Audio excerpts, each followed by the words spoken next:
Hello and welcome to the Analyser. We're off to Bendigo for Golden Mile Day this Saturday. 10 races on the program. Dave Strehlau joining me. And Dave, we've had one meeting back since they've redone the track and it raced beautifully. It did. That was the back end of March. I worked that meeting for Racing.com and I heard from Rick in the morning saying the new surface was like carpet. And with the rail true, it raced beautifully on a good four as well. We've got big fields, as is usually the case on Golden Mile Day. The rail remains true. Now, in past Golden Mile Day meetings, it hasn't been off a Renault. The inside's been protected. They drop it back to true. And it's been very difficult to make ground. But the fact that, if anything, lanes 3+ were best off that renovation, I'm expecting the lanes in the straight to be pretty fair. There is a solid tailwind from the 1,100-metre chute, which will probably favour horses forward to midfield. But races around the circle, I expect it to be a very fair track. Tempo should decide the outcomes. OK, let's get a market now for the first race of 10 at Bendigo, where Houdini's your favourite, 550 into 480 with Ladbrokes. House of Lords has been well supported, 750 to 550. Jareth's at 6, so Suave at 6, Merchant Flyer 850 and Steel Run $9.50. So a really open contest to start the day. It's a 2,200-metre benchmark race. Expect Moral to come out unless they want to go around on the two-day backup. We're going to have a look at a replay here that features several of the key chances, Dave, including Merchant Flyer, who was good from off the speed. House of Lords was outside of him, has had a run at Flemington since. You've got the horse there in the pink sleeves as well, and My Brother's Keeper in the white was back and wide and good. Yeah, this is a lead-in race that brings in quite a few of them. I don't mind the chances of Jareth. Now, it was a fast tempo and he got a bit keen, but perhaps just with a bit more cover, sat outside the leader this day, perhaps just with a bit more cover, he could be ready now. I would have loved to see Bring Forth run better at Flemington last week. Also, Aura, the runner-up, went around the midweeks and didn't win. But it is a fast race. It tops a few of them up, but you know, the chances don't end there. Still Run gets blinkers on, but where does he get to in the run? So Suave has form around others in the market, gets a weight swing off Merchant Flyer. I didn't have a great deal between a lot of them. My rated prices has My Brother's Keeper a touch over the odds, but also, you know, where's he going to get to in the run? He gets back, he runs on, he doesn't win too often. So I was happy to let this one go. I can understand that. You look at that replay and you see My Brother's Keeper's run in relation to others. He does look over the odds at $21, but the map isn't great, is it? He's probably going to be out the back. Yeah, not a race I was keen to bet into either. I can understand why you're happy to let that one go. Let's get a market for the second, which is the Ladbrokes Vobis Gold Rush. 1,100 metres. Take note this year. And the Speed Machine, despite 1,100, he's got the race experience, he's got the form, 280 to 210. Marffiano 6 to 7. Shamakita's been 950 to 11, back into 950. A little bit of support for Nerl, 11 into 10, despite what I thought was a pretty disappointing run last time out. So we're going to have a look at the two favourites for this race, Dave. And starting with Marffiano, who he's had a trial leading into this. And what did we make of it? Was beaten by an impressive one in La Barita, a 2-year-old for Tony and Calvin McAvoy. This looked like a pretty good heat, though. La Barita looks like a pretty handy horse.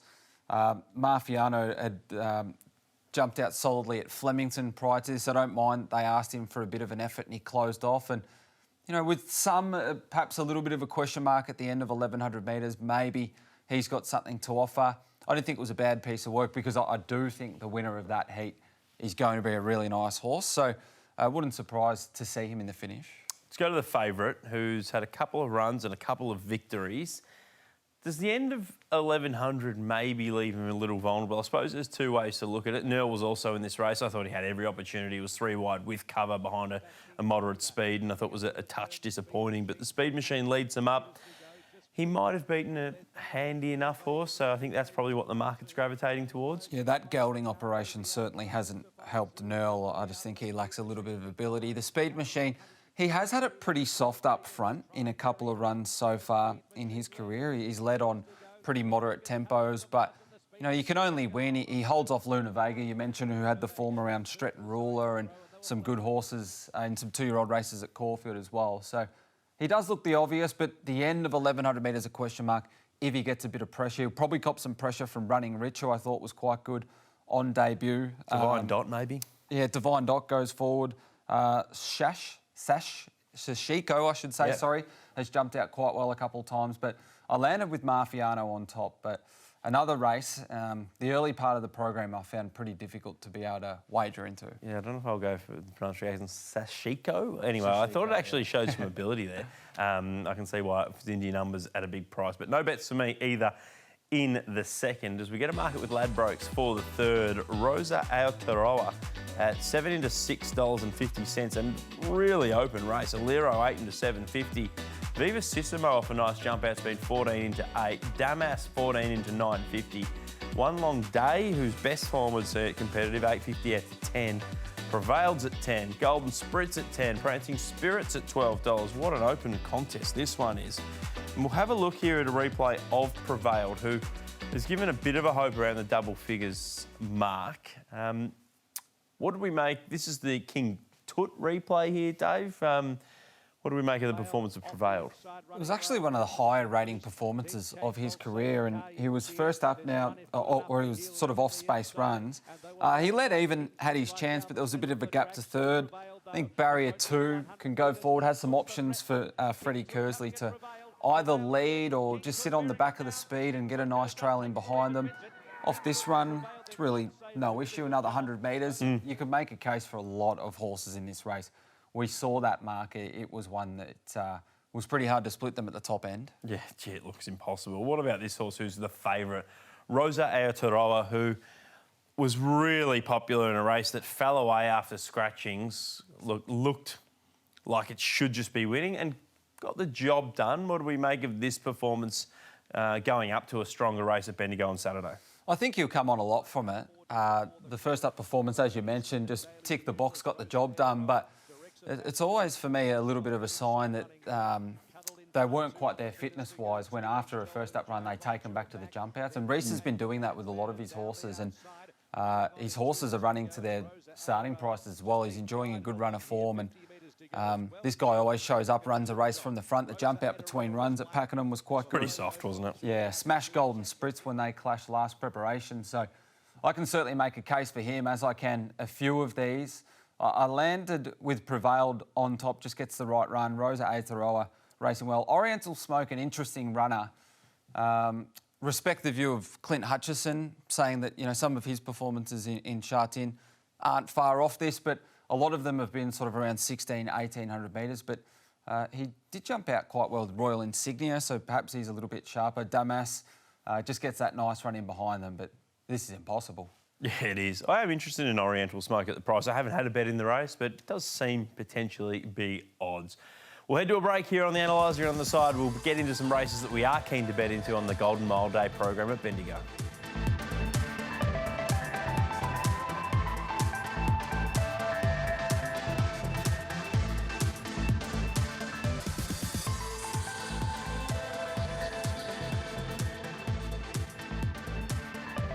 Welcome back to the Analyser. Time now to get a market with Ladbrokes for race 4 at Bendigo on Saturday. It's a 1,600 metre benchmark contest. Oak Beach, well supported, 550 to 390 is your favourite. Zane Blue's also been backed, 650 into 550. Otago's at 550, Seafall $6, double figures all longer the rest. So Muckett's got it predominantly a race in 4, and one of those horses, the one that's been the best back in early betting day, is Oak Beach, who was very good first up from a break this preparation and looks like he's a progressive type. Absolutely. At the end of last preparation, she went to a new level, and some of the form around her on the country circuit kept standing up, and this was the clear highest rating performance of her career, and it was first up 14 when you look back through her previous form. It's once she gets to 1,600 metres that she does her best work. She did have a lovely run in transit, but it was a fast tempo. The horse that beats her had fitness on side as well. I thought the way that she stuck on through the line was quite good, given that she probably needed that run first up too, and as she did last preparation, she got better with racing. So, yeah, I was really surprised that we saw that $5.50 go up. I thought she was one of the better bets on the program. A lot of confidence there from Dave about Oak Beach. Horse that interests me in this race is Zane Blue, coming through what I think is a really strong race there at Caulfield last time out. So some of the import of the Mast table that went back to the inside was really well supported. I've forgotten its name, but First Chorus, who I know was beaten since, but she's going well and is a smart horse. Trapdoor was on speed. We've seen Nobler from back in the field, who probably didn't handle the wet track this day, go to Sydney and win last week. And Zane Blue was on speed, no match for the first 4 across the line, but I did think would take good improvement out of that run, can go forward and finds a weaker race on Saturday. I can see your case that is clearly the strongest lead-in race as well, and the market wanted nothing to do with him late there. Yeah, He drifted exactly. pretty badly. So And he ran like he would need it. Yeah, he got a bit keen as well. So, yeah, I think he's the main danger to Oak Beach. But I loved her first up run. She gets weight relief. I've got her as one of the better bets on the program from Zane Blue. Heavenly Eagle didn't have a lot of luck last time. And look, Otago, he went straight to 1,600 metres last start, but he's struggling to win a race. Gate doesn't help either. Yeah, he needs another victory. I'm going to have something on Zane Blue in this race, just something to get a result out of him. I think he's the one over the odds in race number 4 as we get a market for race 5. Merrigold's your favourite. Interestingly, though, she's easing. $3.40 out to $4. Matt might have something to do with that, given her record on the backup. Oh2 Good, how's she going? We'll find out shortly with Dave. $4.80 into $4.60. Sister Shay, your leader. She's been $6.50 into $4.80. Lady Jones, who's enjoyed success in this race previously, $4.40 to $5, and roll on high at $5. So the market's got this one a race in 5. Let's have a look at the favourite, who's easing in the market, Dave, in Merrigold. I thought she was very good last week at Flemington. You know, this is against big swinger King Zephyr, the boys. She raced wide without cover for a lot of it, and she's got a good record on the backup. So there's a lot to like. You can see why she's favourite. I guess the big worry for me was the map looks awkward. John Sadler has her flying, and you're right, you know, working home with King Zephyr, big swinger. There's some good horses in this race that went around at Flemington last week. You're right about those map concerns, and that's why I don't have her on top. I've got some dangers that get really nice runs on speed, and she's probably going to have to go back from that draw. And we saw what happened last start. She got too far back. She was left with too much to do. Is one of those dangers Lady Jones, who was pretty good first up at a trip, well short of her best at Caulfield?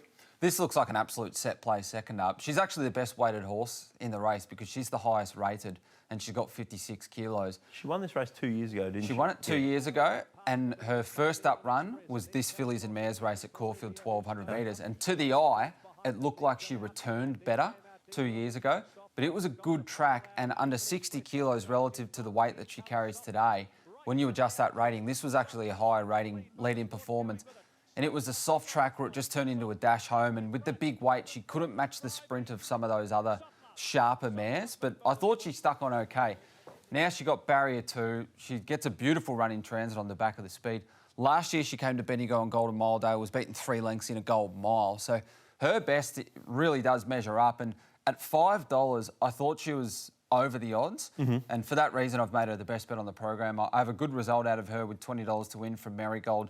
Sister Shay gets the right run. Roll on high, they changed some gear around. I wasn't sure about the jump out. And look, Oh2 Good comes through a fast race behind Hughes, did a bit of work from the wide gate, and she goes forward. I could have easily found a spot for her in the top 4. But at the prices, Lady Jones is the play. I think they're the two top selections, Merrigold and Lady Jones. I didn't have much between them. I didn't have a standout personally, but I do think some of those other horses are a little bit too close to those two in the market. So whether you play exotics or something around those two could be an option as well. But Dave, really keen there on the chances of Lady Jones's. We get a market for the Fitzsimmons Racing Handicap, a 1,300 metre benchmark contest where Duchess has been heavily supported, $5 into $3 with that slight rise in distance. King Tut has gone the other way, $4.80 to $6. Zarpo's been $5.50 out to $6.50, and Cassine's been $11 into $9.50. But predominantly a race in 3, of which Kieran Maher has the 2 early favourites. We'll go to King Tut here, who got the victory, beating Prevailed. It was a weaker contest, but he's quite progressive. It was. I sort of outsmarted myself a bit this day because he was quite good leading into this at Sandown when he got back against the shape of the race and ran. And I thought, does this guy just want 1,400 metres? Let him go around without me at 12. And he just sprinted really well under the big weight. Fastest last 600 metres of the day under that big weight. Now he's got 4 or 5.5 kilos off his back. So a big track, an extra 100 metres certainly isn't going to stop him. There is more depth here, but it was a win of note, and I think that little rise in distance, although probably another 200 metres would be good for him, that's in his favour, as it is the stablemate. Yeah, let's get to that stablemate who I think it's been talking, maybe her last 2 runs on the Analyser, that we wanted to see her rise in distance. I thought she had her opportunity to win last time out, but at 1200, she just, on the bend, almost like hits a bit of a flat spot and looks like she's looking for further. Extra 100, is that enough for her to get that victory? Geez, you'd love 200. The market's really come for her early, but it was leading into this race, we just thought she's just desperate for 14. Yep.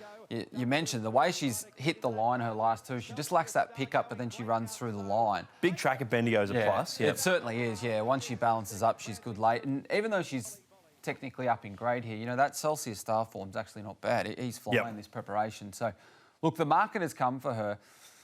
With that drift on King Tut, I have priced these two a little bit closer together.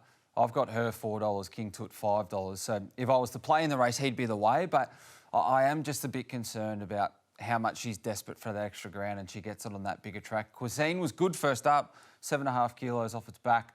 Was strong to the line, but I think those top 2 are the ones that have the class. And Ray Koki, it was a brave effort on that heavy track at Terang last up. Maybe the change in surface could suit him. But King Tut on top at this stage, haven't had any bets. Yeah, I didn't think there was much between King Tut, Duchess, Zoo. I could even throw Zappo in there off a forgive run last time out, so not a race I wanted to bet into either. We'll head to a break on the Analyser on the other side. We'll come back with the quaddie legs and some races that we're pretty keen to bet into at Bendigo.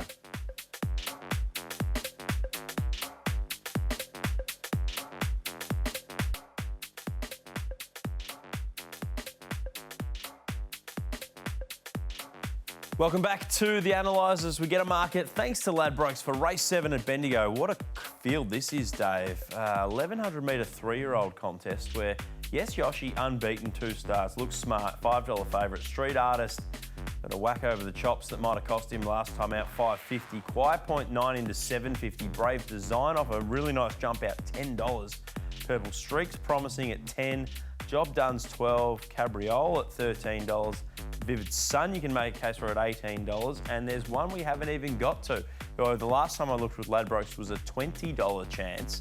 Arguably the class runner of the race in Navy Pilot, who did I see has returned gelded this preparation, Dave? And this is what he did first up last preparation behind Legacy Bound, who wins the race, and then subsequently went on to finish 3rd in a Coolmore. He did. He also beats Tycoon Star, who's had a really fruitful preparation this autumn as well. So, look, he zooms home late. He's going to go back again, so he needs a lot to go right. But we're getting a big price to find out. And generally, they resume gelded. They're better horses. And his form prior to being gelded is the best form in the race. He pays for that class, having the lug, the bigger weight than the other horses. But, geez, it looks like he wins here. It was a huge performance. He needs a lot to go right. He's going to go back. There is a bit of a tailwind out of that chute. So I'm expecting horses forward in midfield to be advantaged. But, you know, north of $20, we have to make him a result. And yes, Yoshi beat Savitri last start. I think the speed on's going to suit this horse. He's still green, he's still raw, he does a few things wrong, but he has been quite visually impressive and on the clock in a couple of his wins, and his Pakenham jump-out work has been excellent. Yeah, this is a hot race. It's arguably the race of the day. There is so much quality and depth to it. He's going to go back Navy Pilot, but I'm with you. I'm going to have something small 1x4 on him to get a result, just in case the race sets up for a swooper. His form is too good. He's jumped out okay, gelded. It just seems way too big a price that I've got to have something on him each way at that quote. We'll head now to the market for the 8th. This is the Bendigo Guineas, one of the features on the program. Gold Coast Bell, scratch from Adelaide, goes to the Bendigo Guineas, $3.90 into $3.30. Trapdoor back in distance, back against his own age, $5.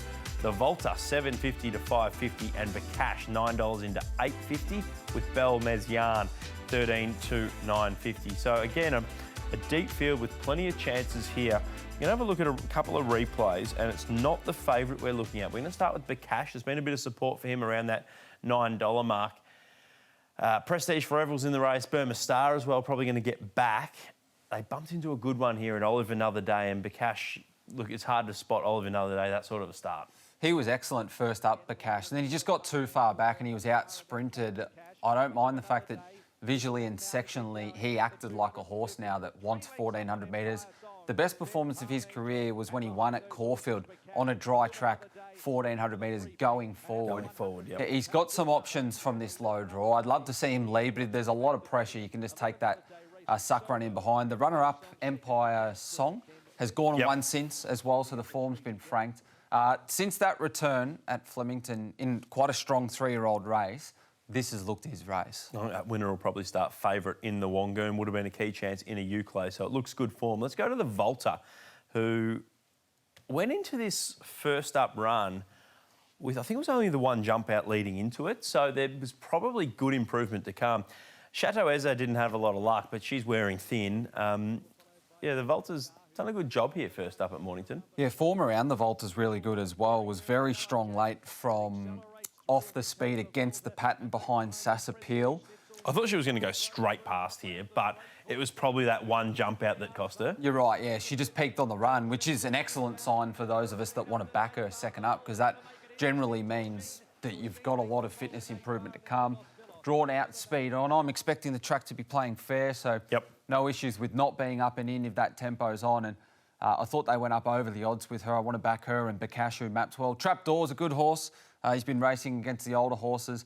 And Gold Coast Belle, although she was impressive last start, it was a fillies and mares race. There's a lot more depth here. And although that was against the older mares, this is a harder race. Yeah, she had a lot up her sleeve, but it was significantly weaker opposition than what she tackles there. So I agree she's under the odds. Trapdoor interested me back in distance out of a really strong race, but there's so much depth to that, as there is plenty of the races on the card, including the feature, race number 9, the Ladbrokes Golden Mile. Wonder Boy, 5 into 480 despite rising in grade. El Duca just keeps winning for Dave and his Analyser followers, and he's 460 out to 550. Enzudo has been 8 out to 850. Zahrann, a very interesting runner, 8 to 950. Hughes has been backed at $10. So you can have a look at a couple of replays here, Dave, including, he'd probably be your favourite horse at the moment, El Duca, who, wet, dry, no matter the conditions, he goes forward on speed and gives a good account for himself. Now,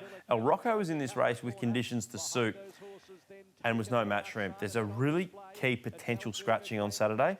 I think El Rocco may come out on the dry ground and run next week, which is a big plus for El Duca because it helps him with that map. It does.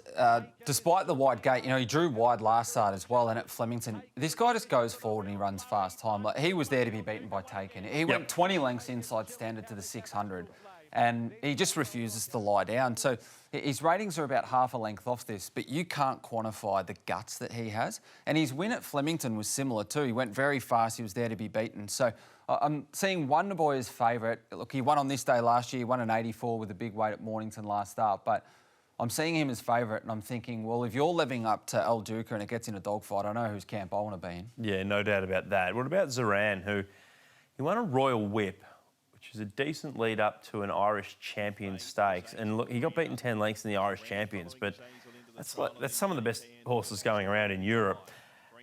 His trial was pretty good as well. So if there's one that's just going to come out and blow him away, it might be this guy. Well, we know all the other horses in this race. We know them well. We don't know this guy. At least I don't. His trial was good, but you mentioned he was beaten 10 lengths in that Group 1 Irish Champion. That's proper top line of stuff. He started $6.50. So he's $6.50 an Irish Champion. He's $8.50 in a Golden Mile. He won't know what's going on with all those trees and all those beautiful surroundings at the Nursery of Champions. So I'm going to have $20 on El Duca to win. I'm going to back Zahrann as a result as well. Wonder Boy. For Dad, the dry track suits him. Yep. I'm going to have a couple of bets here. This horse is wearing thin, but it is exactly what he needs in Zudo. Soft draw, camp behind them, peekaboo, not have to think about it. I think he gets his opportunity. I think 850 is way over the odds. And Von Hawk, I'm going to have something on. I thought he was really good first up. Mile suits him as well. So a couple of bets there for me at bigger prices. Von Hawk and Inzuto as we get a market for the last. And Your Two Vein, 350 to 330 off an excellent return. Balastier, 6 into $5. Stolly Bolly, 6 to 550. Market's got it. A race in 3 here, Dave. So let's have a look at Balastier and also Your Two Vein. Coming out of a race at Sandown. Royal Lass was in this one as well. So Balastier will be fitter, will go forward, will give you a sight, but gee, it's hard to ignore the run of Your Two Vein, who has the speed to normally be close to the pace. If he didn't miss the start last start, he'd be the best one on the program. It's just, it's not a great habit. I'd love, obviously, for him to step and settle forward a midfield, but now I've got to see it, but I still have to have something on him because if he does step and he just gets that run in behind the pace, I just expect him to monster them. His last 600 fastest of the day. You like seeing a horse be able to do that, though, when things go wrong, to be versatile and still finish off like that. And he has won 3 wide no cover as well in the past too. So this is a good horse, and the market always loves him too. So I've had $20 to win on him. Wings and Propels is flying. Stolly Bolly always hits the line. Balastier beat Your Two Vain last start, but he was obviously luckless. Yeah, it's hard to see him holding. All things being equal, you'd think Your Two Vain would probably turn the tables on him. So plenty of horses, big fields. How are we playing Bendigo Golden Mile Day on Saturday, Dave? Letting the first 3 races go around, but Oak Beach is my next best on the program. I love her setup up to 1,600 metres through a fast race, $20 to win. Lady Jones is my best bet on the program, given she's $5. I think she's really nice value, $20 to win the mare's race that she won 2 years ago. Yes, Yoshi looking to make it 3 in a row in his career. A Navy Pilot is over the odds. The Bendigo Guineas is a hot race, as is race 7, the 3-year-old race there. But the 3-year-olds do battle over 14. The Volta, desperate for a big track, 1,400 metres. Love the map of Bacash. Duca is my boy. He's tough. He goes forward. Good luck getting past him. If something does, might be Zahrann with the Group 1 form. I like Your Two Vain in the last. Plenty of debts for Dave. Less for me, but there's a few I like. Zane Blue, I think's over the odds in race 4. Navy Pilot's a massive price. Going to have something each way, 1x4 there. And I do think it's the right race for Nzudo. Maybe on Saturday, Von Hawk looks a monster price. So a few bets there for me. Bendigo Golden Mile Day. We'll be back to do it again next week on The Analyser.